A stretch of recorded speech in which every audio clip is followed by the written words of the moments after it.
کہ دیکھوں گی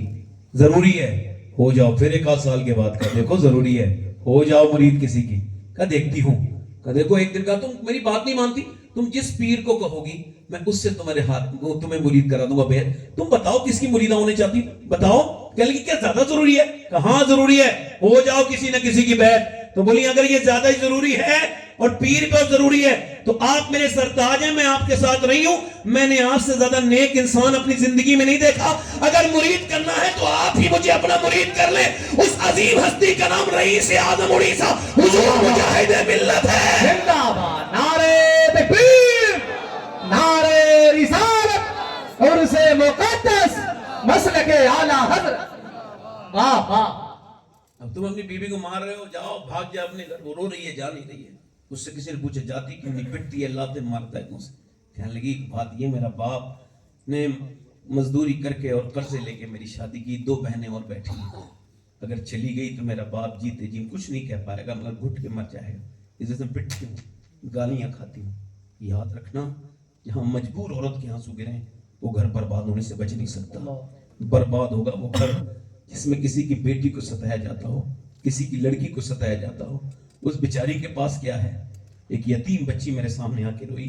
کہنے لگی میری ساس مجھے روز تانے دیتی ہے کہ تیرے باپ مر گیا اور تیرے کچھ نہیں دیا، تیرے بھائیوں نے ہم کو کچھ نہیں دیا۔ اللہ اکبر۔ میں نے کہا بیٹی تھوڑے دن صبر کر لے، تو اپنی ساس کو بھی برباد ہوتے دیکھے گی، اس کی بہت بھیانک موت ہوگی جو کسی یتیم کے دل کو دکھائے۔ اللہ کے رسول نے فرمایا کون سا گھر اللہ کو پیارا ہے؟ آپ سب سے پوچھنا چاہتا ہوں، جس میں ٹائلس لگی ہوں؟ نہیں۔ جس میں اچھا ماربل لگاؤ؟ نہیں۔ اچھی کالونی بناؤ؟ نہیں۔ اونچا بناؤ؟ نہیں۔ حضور نے فرمایا اللہ کو وہ گھر پسند ہے جہاں یتیموں پہ رحم کیا جاتا ہو۔ واہ واہ، ماشاء اللہ ماشاء اللہ۔ ایک تو وہ چودھری، دوسرا مرد جب اس نے نماز کے لیے اٹھاؤں بھاگ یہاں سے مجھے سمجھائے گی، بے عزتی کر دی۔ جب بے عزتی ہو گئی نا، یہی بھاؤ چل رہا ہے نا بے عزتی کا، کوئی کسی کو گالی بک دے تو اس کی بے عزتی ہو گئی۔ لے کیا جہالت والا بھاؤ ہے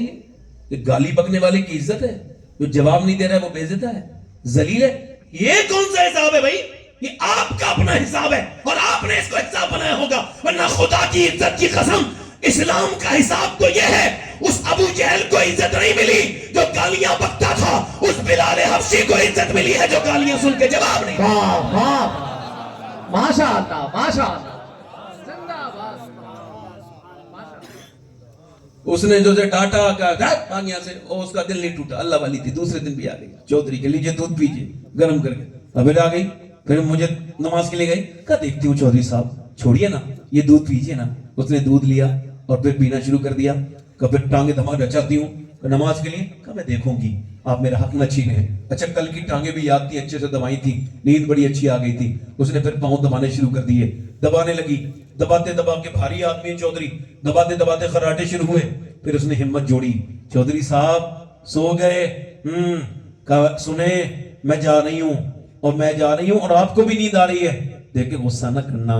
برا نہ ماننا اور ذرا جلال نہ کرنا چودھری، اگر برا نہ مانو تو فجر کی نماز کے لیے اٹھاؤں، ابھی لفظ پورے نہیں ہوئے ہیں۔ اس نے بڑا زناٹے دار لات اس کے ماری، اس زمین پہ گری پلنگ سے، اس کا منہ پھٹا، اور منہ میں اس کا منہ جب پھٹا تو منہ سے خون کے قطرات نیچے کو گرنے لگے، جب قطرے نیچے کو ٹپکے اس نے نیچے کو اپنا دوپٹہ سنبھالا، اور سنبھالنے کے بعد پھر اس نیک خاتون نے اپنا برتن اٹھایا، ایک لفظ بھی تو نہیں بولی، میں تو تجھے صرف نمازی بنانا چاہتی تھی، تو مجھے مارتا ہے، کچھ بھی نہیں بولی۔ نہ جانے کتنی بڑی ماں کی بیٹی تھی وہ، اس کی ماں کتنی بڑی ہوگی، اس کا باپ کتنا عزت والا ہوگا، جس نے اپنی بیٹی کو ایسی سکھائی، ایسی تربیت دی ہے، ایسی تعلیم دی ہے، ایک لفظ بھی نہیں بولی، وہ خدا کی بندی چلی گئی، اور اس کے بعد راستہ اس نے بدلا نہیں۔ میری بہنوں تم چاہو تو کیا نہیں کر سکتی ہو، پھر آئی، گالیاں کھائی، ٹھوکریں کھائیں، لاتیں کھائیں، گھوسے کھائے، مگر رکی نہیں نماز کی تبلیغ۔ ایک دن چودھری کو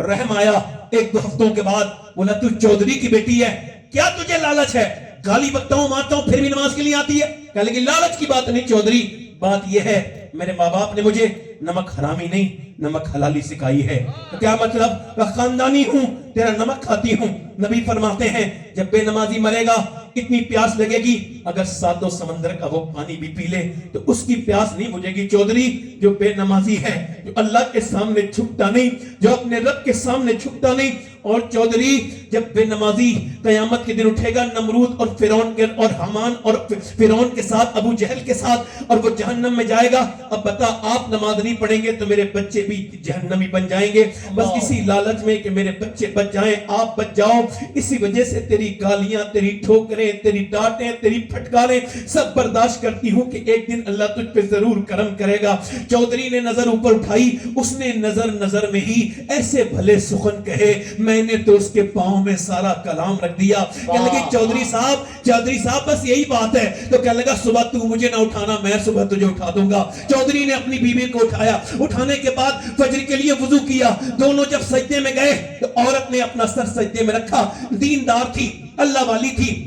اپنے جذبات کو قابو میں نہ کر پائی، سر سجدے میں رکھ کے جب دیکھا کہ آدمی سجدے میں ہے تو پھوٹ کے رو کے بولی، مالک تجھے پتہ ہے نا میں کتنی تکلیفیں لا کے یہاں تک پہنچی ہوں، میں کمزور ہوں، میں گنہگار ہوں، تو عظیم ہے، بے پناہ طاقتوں والا ہے، او دلوں کو بدلنے والے میرے کریم، میرے آدمی کے دل کو بدل دے، تجھے خبر ہے میں کتنی پٹی ہوں، کتنی گالیاں اور کتنی ٹھوکریں کھائی ہیں، تب یہ اتنی مصیبتوں کے بعد یہاں تک آیا ہے، اسے یہاں تک لانا یہ میرا کام تھا، اس کو قبول کرنا میرے مالک تیرا قبول کر لے، میرے پروردگار کرم کر دے۔ ایسی روئی، اللہ نے دل بدلا چودھری کا کہ پھر اس کے بعد تہجد تک کی اس نے نماز نہیں چھوڑی، 5 وقت کا تو ایسا پابند ہوا کہ اپنے گھر کے آنگن میں بڑی سی مسجد بنوائی، اپنی حویلی میں، جو آج بھی لوگ جس مسجد کو دیکھنے جاتے ہیں، آج بھی 250 سال کے بعد بھی، اور سنو اس کے درمیان جب دونوں کے اس کی بیوی نمازی بنی، اس کے بچے نمازی بنے، اس کے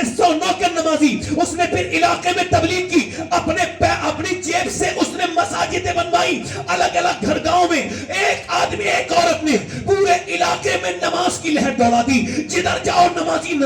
ایک عورت کے قدم نے ایسا بدلا علاقہ۔ اور جب ان دونوں کے درمیان بچہ پیدا ہوتا ہے تو کوئی عام بچہ پیدا نہیں ہوا، بلکہ اپنے وقت کا قطب الاقطاب جس کا نام سلطان محمد باہو تھا، جس نے کہا تھا تسبیح پھری پر دل نہیں پھریا، کی لینا تسبیح پڑھ کے ہوں، علم پڑھا پر ادب نہ سکھیا، کی لینا علم نہیں پڑھ کے ہوں۔ جب ماں باپ نماز پڑھے پنجاب میں تو بیٹا سلطان محمد باہو بن کے پیدا ہوتا ہے، جب ماں باپ نماز پڑھے یو پی میں تو بیٹا احمد رضا اعلی حضرت بنتا ہے، جب ماں باپ نماز پڑھتے ہیں مخدوم اشرف جہانگیر سمنانی کے ایران میں تو بیٹا سلطان العارفین بنتا ہے، سید محمد سلطان العارفین بنتا ہے، جب ماں باپ نماز پڑھتے ہیں علاء الدین مخدوم صابر کے تو بیٹا کلیر کا سلطان بنتا ہے، جب ماں باپ نماز پڑھتے ہیں دہلی والے کے تو دہلی کا نظام الدین محبوب الہی بنتا ہے، جب ماں باپ نماز پڑھتے ہیں معین الدین چشتی کے تو بیٹا اس کا خواجہ اجمیری بنتا ہے، جب ماں باپ نماز پڑھتے ہیں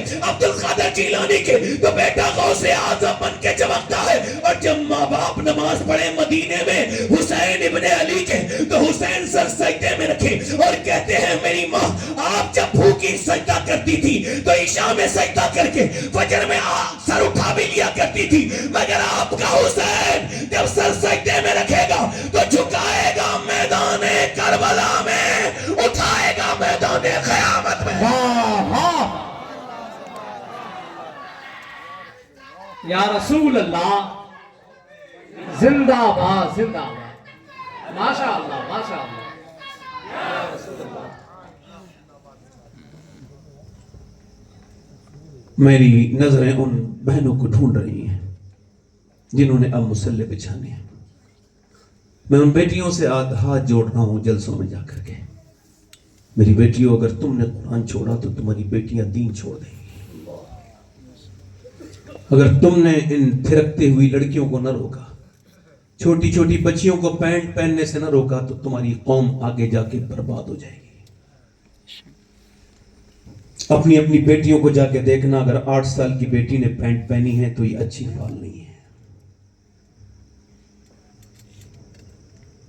آج سے تقریباً 2012 کی بات ہے،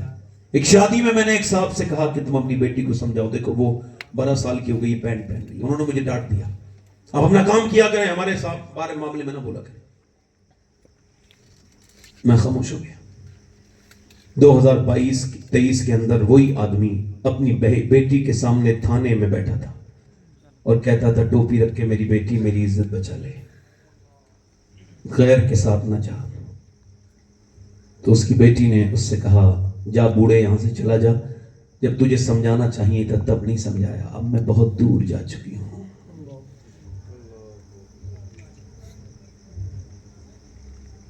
جو مسلمان بچیاں بیٹیاں، اما عائشہ فرماتی ہیں ایک عورت نے صرف عورت کے مرد کے جوتے پہنے تو حضور نے اس پہ لعنت فرمائی، لعنت۔ اس باتوں کو نہیں دھیان دیتے لوگ، بس ان کو جو اچھی لگتی ہے وہی بات۔ دیندار بھی لوگ اتنے نہیں ہیں جتنا ان کے حق میں دین ہے، ورنہ میاں کی لڑکیوں کی شادی جا کے دیکھو کبھی، اور بھی سیٹوں کی لڑکیوں کی شادیاں،